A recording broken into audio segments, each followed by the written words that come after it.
कक्षा 12 में हमें पहले पाठ में कूलाम का नियम पढ़ना है। कूलाम का नियम आवेशों के मध्य बल के बारे में है। आपने कक्षा 11 में द्रव्यमानों के मध्य न्यूटन का गुरुत्वाकर्षण का बल देखा था। बिल्कुल वैसा ही बल यहाँ आवेशों के मध्य है।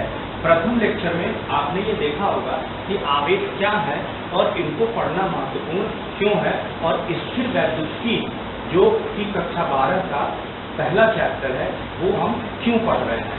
तो यहाँ हम आते हैं कूलाम के नियम में। जो कूलाम का नियम है ये आवेशों के मध्य कार्यरत बल को बताता है। अगर हमारे पास दो आवेश हैं Q1 और Q2, इनके बीच की दूरी अगर हम r ले लें तो हमारे पास दो प्रकार के आवेश होते हैं, समान आवेश, विपरीत आवेश। अगर ये प्लस और प्लस है, धन और धन आवेश, तो इनके मध्य प्रतिकर्षण होगा। अगर इसको रोक दें, इसको फ्री करें तो ये प्रतिकर्षित होगा। इस लाइन पर नाम होगा फोर्स आवेश 2 पर 1 की वजह से। और अगर हम इसको फ्री कर देते, इसको मुक्त कर दें, जाने दें, तो वो Q2 इस Q1 को इसी रेखा पर जो दोनों को जोड़ने वाली है प्रतिकर्षित करेगा। ये हो जाएगा बल 1 पर 2 की वजह से। अब अगर यही अनलाइक है यानी विपरीत आवेशित हैं, मीन्स एक है हमारे पास प्लस Q1 और अगर दूसरा हमारे पास है माइनस Q2, ठीक है, इनके बीच की दूरी अभी भी हमने r ले रखी है। तो जब हम Q2 को मुक्त करेंगे तो Q1 से आकर्षित होगा, तो ये इस दिशा में चलेगा। यह बल की दिशा होगी। इसका नाम होगा बल आवेश 2 पर 1 की वजह से। अगर हम Q1 को मुक्त कर देते तो फट से ये Q2 की तरफ चला जाता है। एक्चुअली में ये मुक्त नहीं है, ये पदार्थ को बनाने में यूज हो चुके हैं और ये जगह जगह फिट हैं। ये बिल्कुल वैसे हैं जैसे आपने ईंटों को जोड़कर दीवारें बनाई।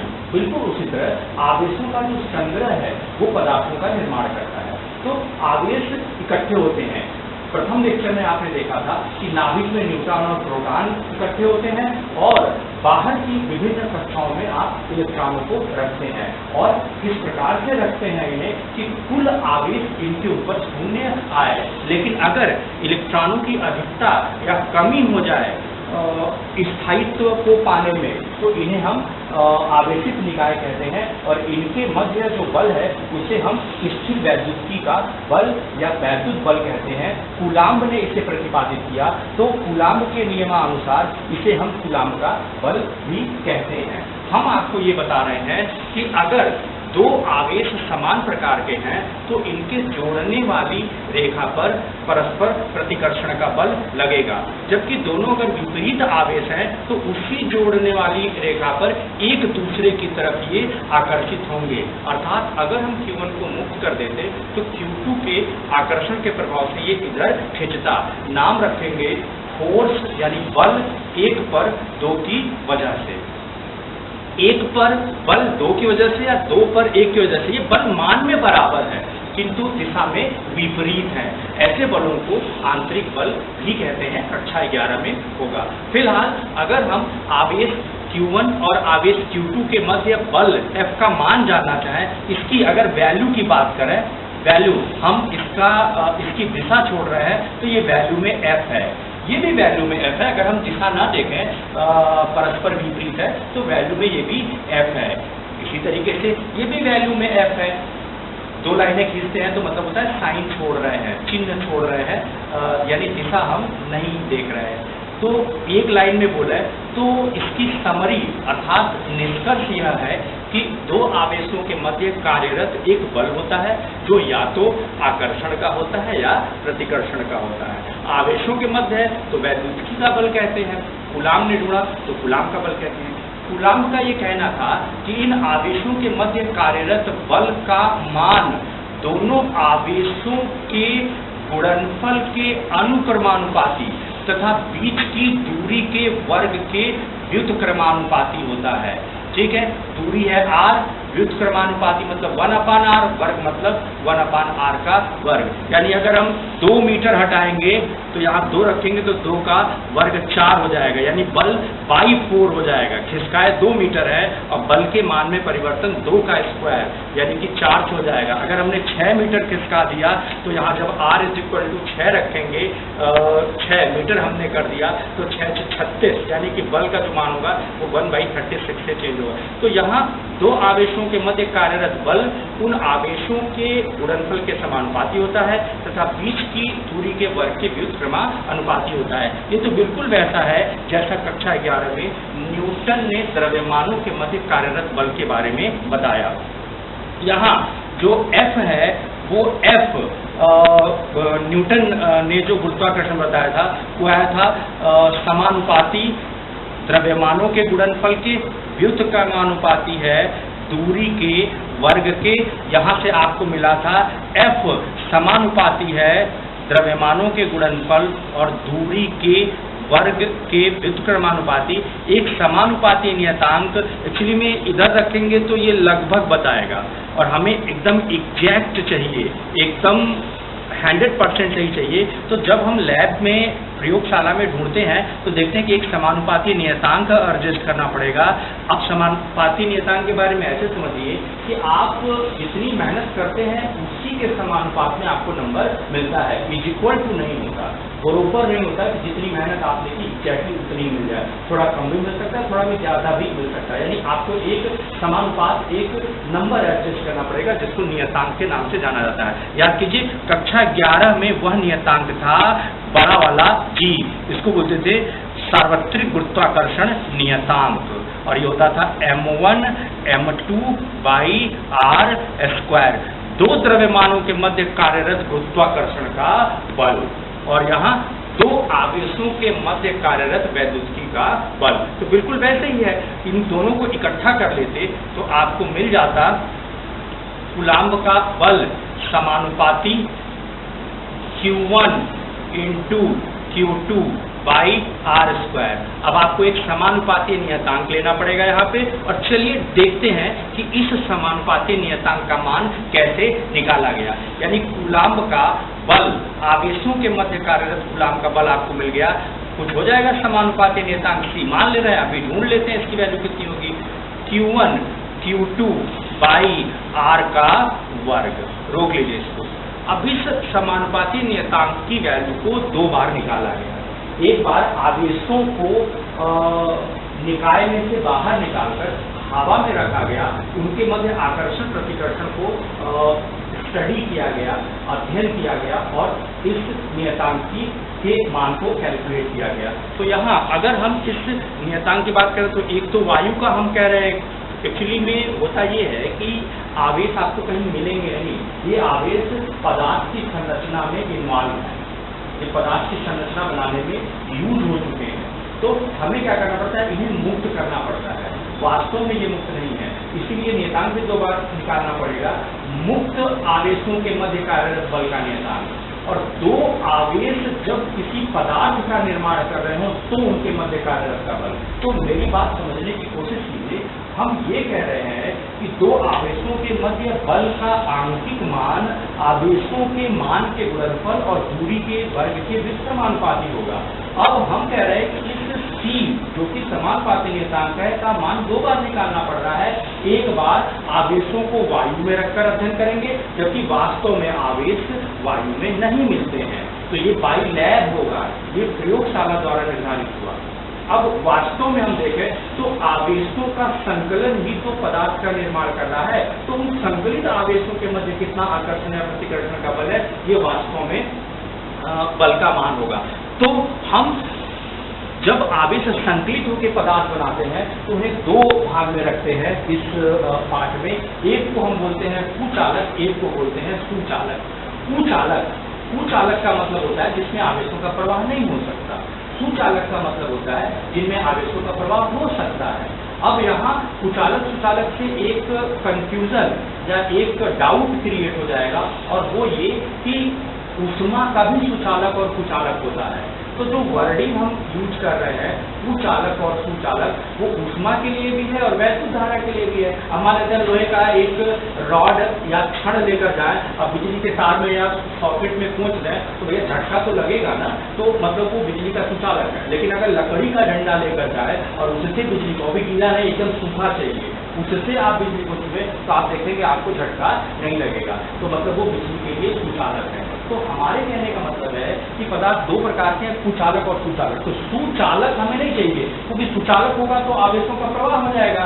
तो यहाँ कूलाम्ब का नियम जो है वो आप स्थिर वैद्युतिकी में पढ़ रहे हैं, मतलब दो आवेश या दो से अधिक आवेश स्थिर हैं, तो आपको सुचालक नहीं चाहिए, कुचालक चाहिए। इसका मतलब है कि हम C का मान दो बार निकालेंगे, एक बार निकालेंगे आवेशों को वायु में रख के अध्ययन करने पर, और एक बार निकालेंगे आवेशों से बनने वाले कुचालक पदार्थों के कुचालक पदार्थों में आवेशों के मध्य कार्यरत बल। तो ये क्लियर होना चाहिए, यानी कि हमें दो केस बनाने पड़ेंगे, केस 1 और केस 2।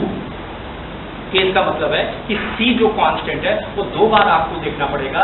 केस 1 का मतलब हम वायु में आवेशों को रख रहे हैं, वायु में आवेशों के मध्य बल, वायु में आवेशों के मध्य बल। जब दो इलेक्ट्रॉनों को, भाई सबसे आसानी से इलेक्ट्रॉन है, मैंने आपको प्रथम लेक्चर में उदाहरण दिया था, किसी भी चीज को रगड़ दीजिए तो उसके जो आउटर मोस्ट ऑर्बिट अर्थात संयोजी इलेक्ट्रॉन है वो ऊष्मा पाकर फ्री हो सकते हैं, और वो इलेक्ट्रॉन आपको मिल गए। जिससे हटते हैं वो धन आवेशित हो जाता है, जिसको मिलते हैं वो ऋण आवेशित हो जाता है। तो यहाँ अगर दो इलेक्ट्रॉन हम रख लेते, 1 मीटर की दूरी पर रख लेते, तो आपको पता है इनके ऊपर आवेश का मान होता है -1.6 गुणे 10⁻⁻19 कूलाम का। इतना ही आवेश तो इनके मध्य भी है, इसके ऊपर भी है, -1.6 × 10⁻⁻19 कूलाम का।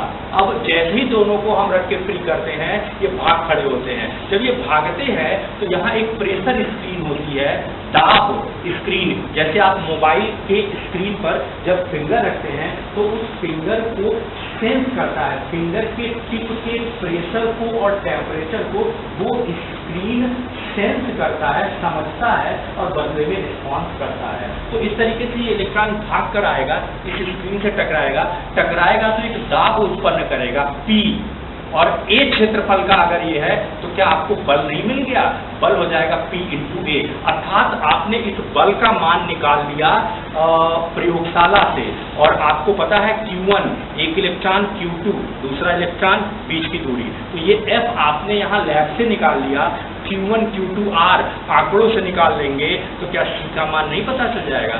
जब वायु में आवेशों को रख करके निकाला गया, चाहे प्रोटॉन के लिए चाहे अल्फा पार्टिकल के लिए, कोई भी कण हो, कोई भी आवेशित कण हो, जब C की वैल्यू निकाली गई तो C की वैल्यू आई 9 × 10⁹।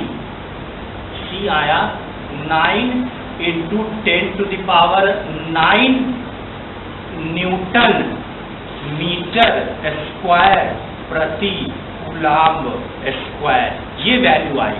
ठीक है, और हमें ये बात पता होनी चाहिए कि ये वैल्यू C की तब लेनी है जब दो आवेशों को हमने वायु में रखा है। अगर ऐसा है तो इसको इन्होंने एक्सप्रेस किया, निरूपित किया in terms of some other constant, दूसरे नियतांक के संदर्भ में।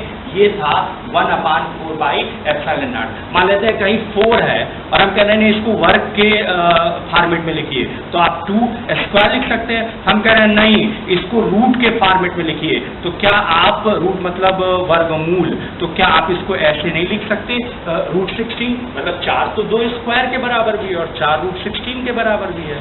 मतलब ये है कि तीनों तो एक ही चीज हो गया ना। तो यहाँ जो ये मान था इसको 1/4πε0 के संदर्भ में लिखा गया। इसको देख के हमें जानकारी होती रहेगी कि ये आवेश अर्थात जो भी आवेश है वो वायु में रखे गए हैं और वायु में रख के उनके मध्य नियतांक को देखा गया है। इस ε0 का यानी कि या तो आप न्यूमेरिकल लगाने में ये वैल्यू लिख लीजिए या इसको सिंबॉलिकली जो है प्रतीकात्मक रूप में 1/4πε0 से हटा दीजिए। अब ये ε0 क्या है?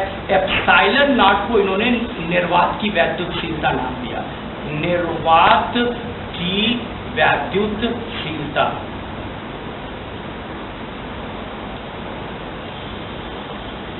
निर्वात की वैद्युतशीलता। अब ये वैद्युतशीलता क्या है? वैद्युतशीलता का मतलब एक आवेश द्वारा दूसरे आवेश पर लगा पाने वाले बल की मात्रा की गणना है। एक छोटा सा उदाहरण आपको दे देते हैं।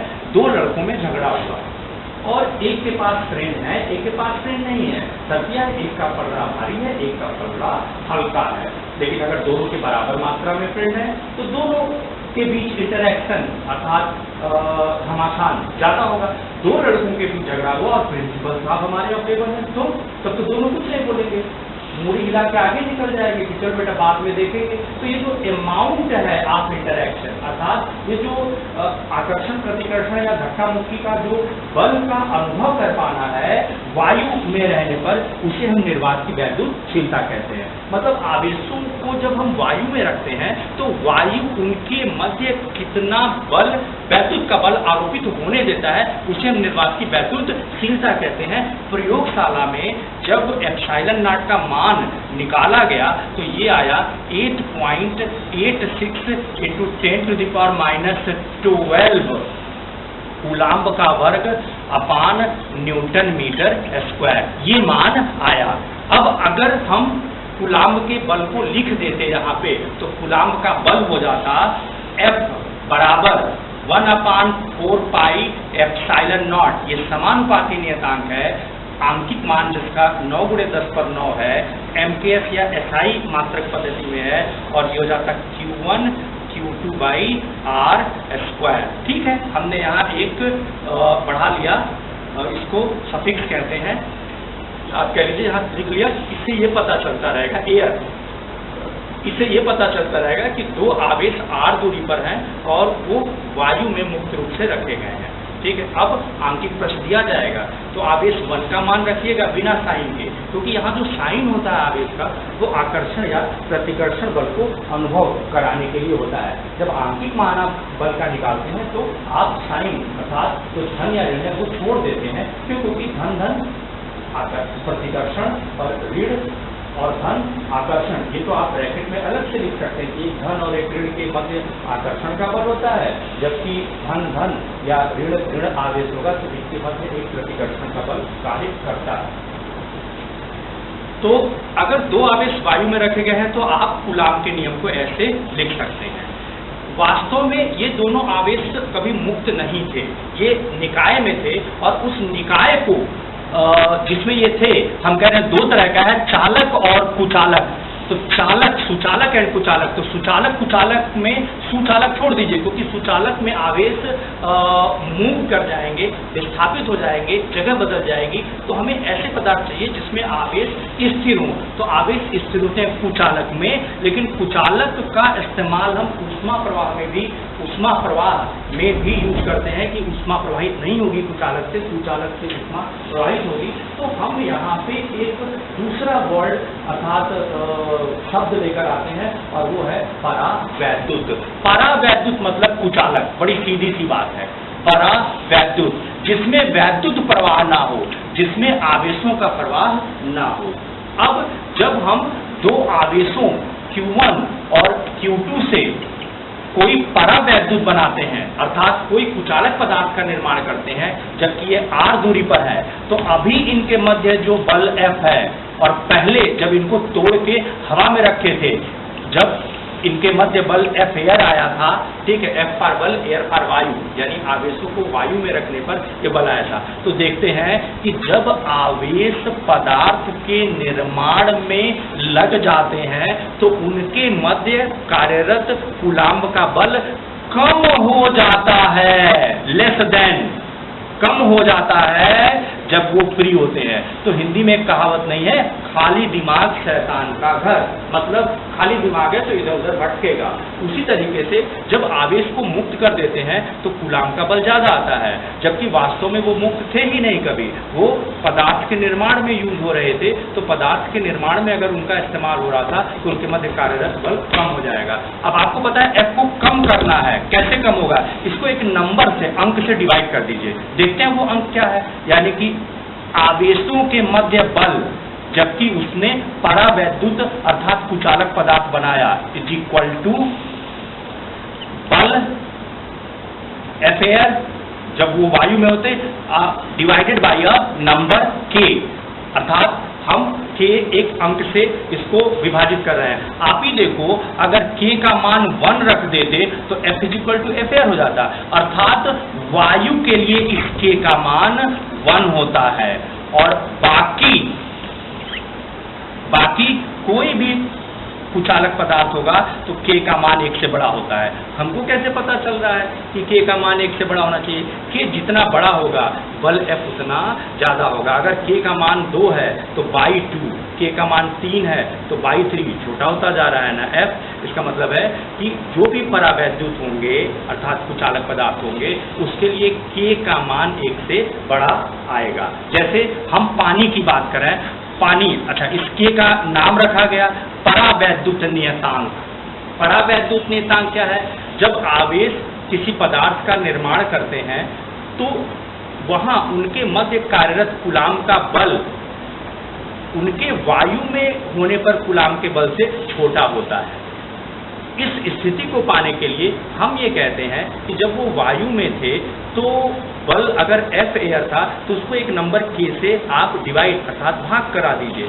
यानी कि आवेशों के मध्य बल F जब वो किसी माध्यम में है, F एयर बाई K, ध्यान दीजिएगा वो माध्यम चालक नहीं होना चाहिए, वो माध्यम कुचालक होना चाहिए। तो यहाँ हम कह रहे हैं कि K का मान अगर 1 रख देंगे तो ये तो हो जाएगा F is equal to F air, जो कि ये आप निकाल चुके हैं। लेकिन अगर आप वास्तव में निकालने जा रहे हैं तो F का मान F एयर से छोटा होना चाहिए। F का मान छोटा होने के लिए K का मान बड़ा होना चाहिए। हम कह रहे हैं K ग्रेटर देन 1। अब हमने कहा पानी में भी तो इलेक्ट्रॉन है, अलग बात है कि वो विभिन्न परमाणुओं के चारों ओर हैं और अणु बना रहे हैं और सहसंयोजक बंध, वैद्युत बंध, ठीक है, और कई सारे बंध हैं बना करके स्थायी संरचना को पा रहे हैं। तो पानी के लिए आप परावैद्युत का मान जब निकालते हैं लैब में तो 80 आता है। फिलहाल आपको निकालना नहीं है तो आपको बताया जाएगा क्योंकि आपको तो न्यूमेरिकल लगाना है। मतलब अगर दो आवेशों के मध्य वायु में बल F एयर था और वो आवेश पानी बनाने में इन्वॉल्व हो जाए या यूज हो जाए तो 80 से डिवाइड हो जाएगा, यानी असर बल कम हो जाएगा। इसी तरीके से वैक्स की बात कर लीजिए। वैक्स मतलब आप मोम कह सकते हैं, मोमबत्ती वाला मोम। तो आप K की वैल्यू लगभग 3 पाते हैं। यानी कि जब आवेशों का इस्तेमाल मोम बनाने में हो जाता है तो उस केस में जो बल वायु में आता उसको अगर 3 से हम डिवाइड करके रखें तो वो कूलाम का बल हो जाएगा वहां उस मोम में। तो इसका मतलब ये है कि जब कोई आवेश कुचालक अर्थात परावैद्युत पदार्थ बनाने में इस्तेमाल होता है तो उनके आवेशों के मध्य बल कम होता है और इस बल का मान होता है एयर में कितना था डिवाइडेड बाई परावैद्युत नियतांक। और ये परावैद्युत नियतांक अगर वायु है तो 1 होगा और वायु के अलावा और कोई है तो 1 से बड़ा होगा। जैसे पानी के लिए हमने 80 बताया, वैक्स के लिए हमने 3 बताया, लकड़ी के लिए 4, 5, 6 के आसपास होता है। तो इस तरह से रखेंगे। F एयर तो आप निकाल चुके थे, रख दीजिए 1/4 pi epsilon not Q1 Q2 by R square, पूरा आप भाग दे रहे हैं K से, ठीक है। ये K यहाँ आ जाएगा, हो जाएगा 1/4 pi epsilon not K Q1 Q2 by R square. ये इतना अभी भी जो है वो 9×10⁹ के बराबर है। K कौन सा पदार्थ बना है आपको बताया जाएगा K कितना है, कौन दो आवेश हैं कितनी दूरी पर है। इसका मतलब है कूलाम्ब का जो बल है उसका सबसे अंतिम फॉर्मेट आपको जो मिल रहा है, अंतिम फॉर्मेट का मतलब उन आवेशों का इस्तेमाल पदार्थ के निर्माण के लिए कर लिया गया, तो इस बल का मान आ रहा है 1/4 pi epsilon not Q1 epsilon not K Q1 Q2 by R square. ये दो आवेशों के मध्य कार्यरत कूलम्ब का बल है। अगर आपको आंतरिक मान लगाना है, हम लोग आंतरिक मान देखेंगे, तो इसको हटाएंगे आप 9 गुणे 10⁻9 से के आपको बताया जाएगा पदार्थ का परावैद्युत नियतांक R, आवेशों के मध्य दूरी आपको बताया जाएगा, प्रथम आवेश का परिमाण, द्वितीय आवेश का परिमाण रखते ही आपको पता चल जाएगा कि कूलम्ब का बल कितना है। तो इस तरीके से आपने कूलम्ब का बल लिखना जाना। आइए एक लाइन में देखते हैं कि कूलम्ब के बल का जो वेक्टर फॉर्म है, सदिश अवस्था है, वो क्या है। एक्चुअली में हमने अभी आपसे कहा ना कि साइन छोड़ दीजिएगा, साइन में चिन्ह परिपाटी छोड़ दीजिएगा, क्योंकि आवेशों पर जो चिन्ह दिया जाता है वो चिन्ह उनके आकर्षण या प्रतिकर्षण की व्याख्या के लिए दिया जाता है। तो आकर्षण या प्रतिकर्षण आपको पता चल जाएगा आवेशों के चिन्ह को देखकर। अब आपको मान चाहिए तो आप सिर्फ आवेशों का परिमाण लेकर चलेंगे। अगर मैं आपसे कहता कि हमारे पास एक आवेश है प्लस Q1 और दूसरा आवेश है प्लस Q2, ठीक है, बीच की दूरी है R, तो अभी आपने जाना था कि अगर हम Q2 को मुक्त कर दें तो Q1 के प्रभाव से इनकी जो ज्वाइनिंग लाइन है, इनको जो जोड़ने वाली रेखा है, उस पर ये प्रतिकर्षित होता हुआ इधर जाएगा, ठीक है। इसको कहते हैं फोर्स ऑन 2 ड्यू टू 1। ये मान में हो जाएगा F के बराबर, और डायरेक्शन में आपको पता है, आपने मात्रक सदिश पढ़ा होगा। मात्रक सदिश का मतलब एक ऐसा वेक्टर सदिश जिसके ऊपर एक टोपी लगाए होते हैं। टोपी लगाने का मतलब इसको पढ़ते हैं मात्रक सदिश। कैप R ये दिशा को परिभाषित कर रहा है। अगर आंकिक मान की जरूरत पड़े तो ये 1 है। इसका मतलब F21 की वैल्यू F है, और ये F तो आप जान रहे हो ना, ये है 1/4 पाई एप्सिलॉन नॉट के Q1 Q2 by R square. ये हो गया कूलम्ब। अब मान लेते हैं, हम कहते हैं कि इसको वेक्टर अर्थात सदिश फॉर्म में लिखिए, तो आप लिखते F21 वेक्टर, ठीक है। मान और दिशा, मान है F और दिशा है कैप R, आप F बोल देते हैं। 1/4 पाई एप्सिलॉन नॉट के Q1 Q2 by R square. ये हो गया मान, और दिशा में है R। आपने कक्षा 11 में पढ़ा होगा, कोई अगर वेक्टर है तो वो अपने परिमाण और अपनी दिशा से पहचाना जाएगा। यहाँ से आप ये जो दिशा है यूनिट वेक्टर R अर्थात मात्रक सदिश, ये निकालेंगे तो ये हो जाएगा, इसको इधर कर दीजिए, वेक्टर R अपान R का परिमाण, R जो है वो दूरी है, मीन्स ये हटेगा तो ये लग जाएगा, आपको मिल जाएगा 1/4 पाई एप्सिलॉन नॉट के Q1 Q2 by R square. हो जाएगा वेक्टर R बाई R, यानी आपको मिल जाएगा vector F21 is equal to 1/, ये नीचे R³ हो जाएगा, 1/4 pi epsilon not Q1 Q2 के। अगर नहीं आप जान पा रहे हैं कि K का मान कितना है तो उसको 1 से हटा दीजिएगा। तो 1 से हटाएंगे तो कम से कम ये तो पता चल जाएगा ना कि अगर आवेश मुक्त होते अर्थात वायु में होते तो उनके मध्य बल कितना होता। ये दिया है तो अच्छी बात है, जनरली नहीं देते हैं, तो नहीं देते हैं तो मान के चलिए कि आवेशों का अध्ययन वायु में रखकर किया जा रहा है। तो हो जाएगा Q1 Q2 by R³ vector R, यानी कि इस आवेश Q2 द्वारा अनुभव बल F21 का मान दिशा के साथ ऐसे लिखा जाएगा। अगर यही चीज हम इसके लिए लिखें तो आपको पता है कि अगर ये दिशा में कैप आर है तो इधर अगर आएंगे तो ये दिशा में हो जाएगा माइनस कैप आर। क्यों? विपरीत सदिश पड़े होंगे ना।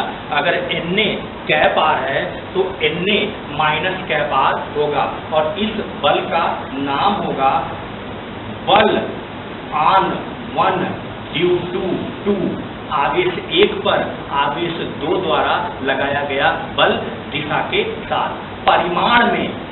परिमाण मैग्नीट्यूड में ये वही है जो आपने कूलाम्ब नियम से निकाला और डायरेक्शन में तो माइनस कैप आर है। मतलब समझ रहे हैं? मतलब अगर आप माइनस बाहर कर लें तो जाएगा एफ कैप आर, यानी कि एफ कैप आर। खाली एक माइनस का तो अंतर है, एन है तो उन्ने है, यानी एक माइनस का अंतर आ रहा है। इसका मतलब है ये हो जाएगा minus force on two due to 1 और ये आप निकाल चुके हैं। तो ये सिर्फ लिखने के लिए आता है, आंकिक लगाना होगा तो आपको इसकी जरूरत नहीं है। आंकिक लगाना होगा तो आपको सिर्फ इस फार्मूले की जानकारी होनी चाहिए, इसी से आप आंकिक को आसानी से लगा पाएंगे। चलिए, कूलाम्ब के नियम को अगर हम एज अ समरी मीन्स निष्कर्ष अवस्था में देखना चाहें तो बड़ा सिंपल है। अगर वायु में 2 आवेशों को r दूरी पर रखा गया तो उनके मध्य कार्यरत बल हो जाएगा 1/4 pi epsilon not Q1 Q2 by r²। अगर उन्हें किसी माध्यम में रखा गया जबकि माध्यम कुचालक है, कुचालक, और हम कह रहे हैं कि कुचालक ना कह के यहाँ परावैद्युत, क्योंकि हमें सिर्फ आवेशों के प्रवाह को स्टडी करना है, मतलब हमें ऊष्मा नहीं तो कुचालक वर्ड दोनों में यूज होता है, ऊष्मा में भी यूज होता है और आवेशों के प्रवाह में भी। तो कुचालक का नाम बदल के उसको परावैद्युत पदार्थ कह रहे हैं। यानी कि अगर आवेशों ने कोई परावैद्युत माध्यम बना लिया है तो उनके मध्य बल के लिए हमारे पास हो जाएगा 1/4 पाई एप्सिलॉन नॉट के Q1 Q2 बाई r²। अगर आप k का मान देखें आंकिक प्रश्न लगाते समय आपको मिलेगा तो k = 1 वायु के लिए, k = 80, बीच में और भी हैं, पानी के लिए k = 3, 4, 5, ऐसे ये विभिन्न पदार्थों के लिए देंगे। 1/4 पाई एप्सिलॉन नॉट हमेशा 9 × 10⁹ से हटेंगे, चाहे वहाँ का हो चाहे यहाँ का हो। k आपको दिया जाएगा, अच्छी बात है, नहीं दिया जाएगा तो 1 से हटा दीजिएगा। यहाँ एप्सिलॉन नॉट को हमने बोला था निर्वात की वैद्युतशीलता। एप्सिलॉन नॉट k को हम सिर्फ एप्सिलॉन लिख सकते हैं। मतलब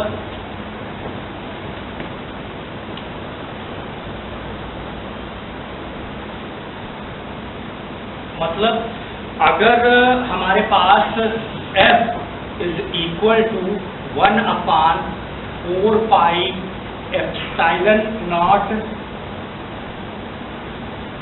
k एक साथ एब्जॉर्ब कर ले, मतलब अवशोषित कर ले, 2 अलग अलग न लिखे, इसको कंबाइनिंगली एकत्रित अवस्था में लिखें तो एप्सिलॉन कहते हैं और ये हो जाएगा Q1 Q2 बाई r²। इसे परावैद्युत की वैद्युतशीलता कहते हैं। जैसे एप्सिलॉन नॉट को निर्वात की वैद्युतशीलता कहते थे, वैसे इसको माध्यम की वैद्युतशीलता कहते हैं। माध्यम परावैद्युत है, परावैद्युत की वैद्युतशीलता क्या मतलब है इसका? वैद्युतशीलता का मतलब होता है कि परावैद्युत में आवेशों के मध्य बल कितना लगेगा, जो कि कम लग रहा है जब वो मुक्त हो रहे हैं। ठीक है, यानी एक और आपके पास सूत्र बढ़ गया, माध्यम की वैद्युतशीलता बराबर k टाइम्स वायु की वैद्युतशीलता। वायु और निर्वात को जनरली एक ही माना गया है। ठीक है, यानी कि ये पदार्थ की वैद्युतशीलता है = k गुना निर्वात की वैद्युतशीलता।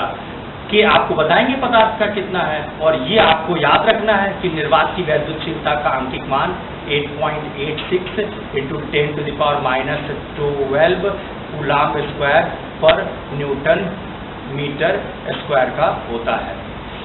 ठीक है, तो इस तरीके से आपके पास कूलाम्ब के नियम का 2 अवस्था आ गया। दोबारा देख लीजिए, एयर के लिए और जब वो किसी माध्यम को बना रहे हैं जिस माध्यम का नाम है परावैद्युत। परावैद्युत, तो एयर में कूलाम का जो नियम आएगा, मतलब एयर में, वायु में दो आवेशों को मुक्त करने पर उनके मध्य बल वो 1/4 pi epsilon not Q1 Q2 by R² आएगा। ये 9 × 10⁹ हटा दीजिएगा, और परावैद्युत में जो बल आएगा वो बल F हो जाएगा 1/4 पाई एप्सिलॉन। देखिए 0 लगाने का मतलब वायु है, नहीं लगाने का मतलब माध्यम है। क्लियर है? तो हो जाएगा Q1 Q2 बाई R²। अब ठीक है, आपने अगर ये याद किया तो न्यूमेरिकल लगाने के लिए इसको ओपन करना होगा ऐसे 1/4 पाई एप्सिलॉन नॉट के Q1 Q2 बाई R²। ठीक है, फिर ये इतना 9 × 10⁹ है, और ठीक आपको बताया जाएगा, बाकी तो वही है। तो इस तरीके से वायु में अगर दो आवेशों को मुक्त कर दिया जाए तो उनके मध्य कार्यरत बल का सूत्र ये होता है। अगर उन आवेशों का इस्तेमाल परावैद्युत बनाने में किया गया है तो उनके मध्य बल का मान ये होता है। अब चलिए जरा धातु के बारे में देख लेते हैं कि धातु के लिए क्यों नहीं ये है। हमने कहा था अधातु यानी कुचालक के लिए हमने एक को परिभाषित किया था। अब ऐसे सोचिए कि ये एक इलेक्ट्रॉन है, ये दूसरा इलेक्ट्रॉन है, ठीक है, इनके मध्य दूरी r है। ठीक है, अभी आप इस इलेक्ट्रॉन को मुक्त करना है तो इस इलेक्ट्रॉन के प्रभाव से वो प्रतिकर्षित होगा और उधर निकलने की कोशिश करेगा। अगर इसको मुक्त कर देते हैं तो उस इलेक्ट्रॉन के प्रभाव से ये इधर प्रतिकर्षण का बल पाएगा और यहाँ से हटने की कोशिश करेगा। अब अगर आप इनके बीच एक धातु की पट्टी रख देते हैं तो धातु की पट्टी में तो आपको पता है एटम होते हैं, तो एटम होने का मतलब क्या, ये प्लस माइनस ऐसे। अब क्या करेगा कि ये इलेक्ट्रॉन प्लस को आकर्षित करेगा, माइनस को प्रतिकर्षित करेगा, वही काम ये करेगा। यानी इनके मध्य बल ना आकर के इनके और इनके मध्य बल आ गया। यानी कि अब हम इस इलेक्ट्रॉन का इस धात्विक परमाणु के आवेशों के साथ बल का अध्ययन करेंगे और इसका इसके साथ, यानी कि इन दोनों के मध्य बल जो है वो गायब हो गया। तो ऐसे समझिए ना कि धात्विक पदार्थ के लिए अगर ये धात्विक है तो K का मान अनंत लिया गया। अनंत क्यों अनंत लिया गया? आप ही सोचिए कि मान लेते हैं परावैद्युत के लिए जो फार्मूला है तो वही फार्मूला आप तब भी इस्तेमाल कर ले रहे हैं जब दो आवेश किसी पदार्थ को बनाने में यूज हो रहे हैं। जैसे मान लेते हैं कि हमने कॉपर का एक टुकड़ा लिया, ठीक है, और कॉपर में हमने दो आवेश प्लस और प्लस देखने की कोशिश की, तो जैसे ही ये दो प्लस देखने की कोशिश करेंगे प्रतिकर्षण के प्रभाव से ये ज्वाइनिंग लाइन पर प्रतिकर्षित होते हुए दूर निकल जाएंगे, जितना दूर जा सकते हैं चले जाएंगे। यानी कि इनके मध्य बल परिवर्तित हो जाएगा क्योंकि यह माध्यम इनके चलने का विरोध नहीं कर रहा है। इसका मतलब है कि इनके मध्य बल जो है वो परिवर्तित हो जाएगा। क्यों? क्योंकि इसमें आवेश चलने के लिए मुक्त है। तो हम मेटल के लिए, धातु के लिए K का मान अनंत परिभाषित कर देते हैं ताकि जब कूलाम का नियम लगाने जाएं तो 1/4 पाई एप्सिलॉन नॉट, K की जगह अनंत है, एक आवेश का मान दूसरे आवेश का मान बाई R², अर्थात ये जब कुछ भी रख लीजिए 1/अनंत तो शून्य होता है ना, मतलब धात्विक पदार्थों में दो आवेशों के मध्य लगने वाला कूलाम्बियन बल अर्थात कूलाम का बल शून्य होता है। क्यों? क्योंकि वो आवेश कूलाम्बियन बल के प्रभाव से गति करते हैं और अपनी स्थिति परिवर्तित कर लेते हैं। तो इस तरीके से कूलाम्ब के नियम की व्याख्या हमने कर दी। अच्छा, कूलाम का नियम जो है वो बिंदु आवेश के लिए है। तो बिंदु आवेश और वस्तु आवेश क्या है जरा एक लाइन में वो भी देख लीजिए।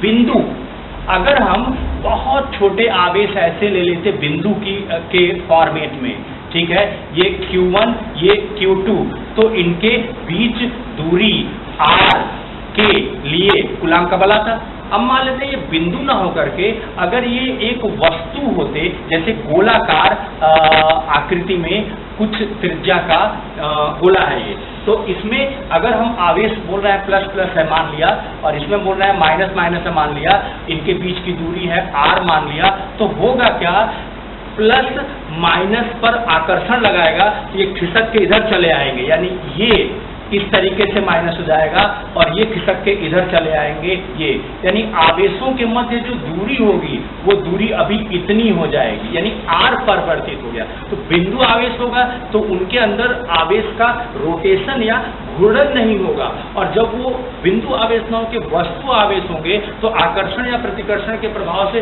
पास या दूर हटने की कोशिश करेंगे, r परिवर्तित हो जाएगा, और अगर r परिवर्तित हो गया तो r के परिवर्तित होते ही कूलाम्बिन बल परिवर्तित हो जाएगा। इसीलिए हम कहते हैं कूलाम्ब का नियम जो है वो बिंदु आवेशों के लिए सत्य है। ऐसा नहीं कि गलत हो जाएगा, लेकिन दूरी घटने बढ़ने की वजह से अभी ये अनलाइक है तो पास आ जा रहे हैं, अनलाइक मतलब विपरीत प्रकार के आवेश तो पास आ जा रहे हैं। अगर समान प्रकार के होते तो प्रतिकर्षित होकर दूर हो जाते, जैसे ये भी प्लस है ये भी प्लस है, तो सेंटर टू सेंटर रखकर हम मेजर करते, लेकिन हम तो दूरी आर आपको यही देते ना, एक के सेंटर से दूसरे का, लेकिन प्रतिकर्षण के प्रभाव से ये भाग के यहाँ चला आता और ये भाग के यहाँ चला आता। तो अगर आप ये दूरी आपको पता है तो अच्छी बात है, नहीं पता है तो मतलब कूलाम्ब का बल गड़बड़ हो जाएगा। तो मतलब बिंदु आवेश इसलिए लेते ताकि आवेशों का घूर्णन ना हो सके और उनके बीच दूरी आर ना बदल सके। अब हम लोग को देखना है कि कितने तरह के आंकिक प्रश्न आपके उत्तर प्रदेश बोर्ड में पूछे जाते हैं, ये हम लोग नेक्स्ट लेक्चर में देखेंगे। तब तक के लिए लेते हैं break. Have a good day.